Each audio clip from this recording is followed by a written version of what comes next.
अस्सलाम वालेकुम वरहमतुल्लाहि वबरकातुहू। उम्मीद है नाज़रीन इकराम आप अल्लाह तबारक व तआला के फज़ल व करम से खैरियत से होंगे।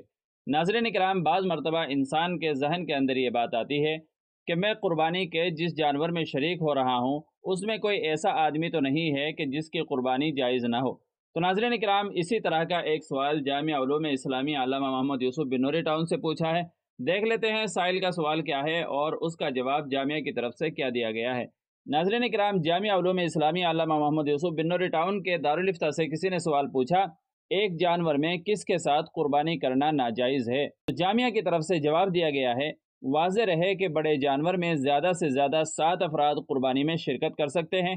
अलबत्ता एक जानवर में शिरकत के सही होने के लिए ज़रूरी है शुरका में कोई काफिर, फासिदुल अक़ीदा, किसी भी किस्म की हराम कमाई वाला शख्स जिसकी आमदन मुश्तबे हो, ऐसा शख्स जिसकी नीयत सिर्फ गोश्त के हुसूल की हो, मौजूद न हो। लिहाजा अगर एक जानवर के शुरका में से कोई एक भी मज़कूरा अफराद में से हो तो ऐसी सूरत में किसी एक शरीक की भी कुर्बानी दुरुस्त नहीं होगी। लिहाजा अगर एक जानवर में सारे शुरका नाबालिग बच्चे हों जिन पर कुर्बानी वाजिब नहीं, तो ऐसी सूरत में उनकी कुर्बानी दुरुस्त नहीं होगी। वल्लाहु ताला अलम। दारुल इफ्ता, जामिया उलूम इस्लामिया, अल्लामा मोहम्मद यूसुफ बिन नूरी टाउन। तो नाज़रीन इकराम, वीडियो अगर आपको अच्छी लगी हो तो अपने यार दोस्तों को भी शेयर कीजिएगा, लाइक कीजिएगा, और चैनल पर पहली बार आए हों तो सब्सक्राइब भी कर सकते हैं। चलिए फिर मिलते हैं अगली किसी वीडियो में। अस्सलामु अलैकुम वरहमतुल्लाहि वबरकातुहू।